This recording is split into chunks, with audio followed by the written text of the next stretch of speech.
चला एकच बाहेरच बाईट करू.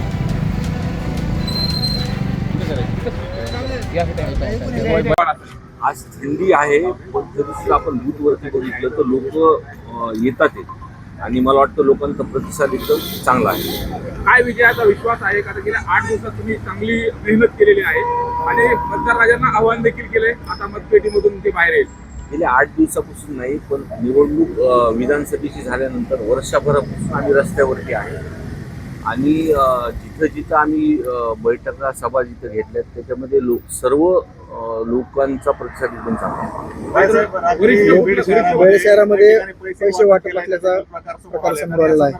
तक्रार देखील करण्यात आली आहे आणि त्या पैसे वाटणाऱ्यांकडे एका विशिष्ट पक्षाचं बॅनर देखील मला काल पण तो व्हिडिओ पण माझ्याकडे आलेला आहे. त्या संदर्भातलं मी प्रशासनाला ह्या संदर्भातलं बोललेलो पण आहे आणि प्रशासनाने दखल घेतली की नाही आत्ता मला कळेल.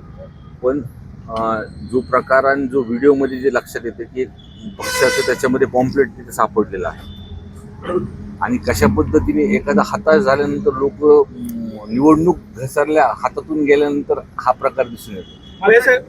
कमान हे तुम्ही एकट्यानेच होते, आरोप प्रत्यारोप झाले, मात्र तुमच्या पक्षाचा कुठल्याही वरिष्ठ पदावरचा नेता आला नाही, एकट्याने प्रजा कमान सांभाळली. मी एकटा नव्हतो, माझ्यासोबत लोक होते, सलीमभाई माझ्यासोबत होते, आमच्या पक्षाचे अध्यक्ष माझ्यासोबत होते आणि लोक सोबत असल्यावर काय आहे, जर मला असं वाटतं त्यांचे लोक त्यांच्या अडचणीत आहेत म्हणून त्यांचे वरिष्ठ लोकांना त्यांनी वारंवार तिथं बोलवलं. जे काही बोगस मतदान आहे त्यासाठी काय पूर्णपणे बोगस मतदानावरती लक्ष आहे. ज्या कर्मचाऱ्यांनी ते जे मतदान जिल्ह्याभरातून जे काही गावातून बोगस मतदान त्याची यादी सुद्धा तयार आहे. म्हणून माझी जे बोगस मतदार आहेत त्यांना विनंती आहे की तुम्ही काळजी घ्या बीड शहरामध्ये येताना. वैभव नाईकांनी आरोप नाही, ही सर्वसामान्य लोकांची प्रतिष्ठा आहे.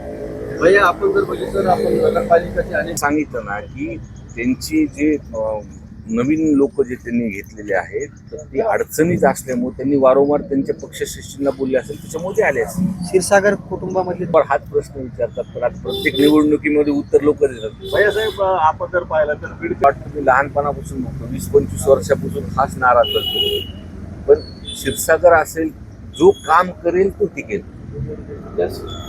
थँक्यू.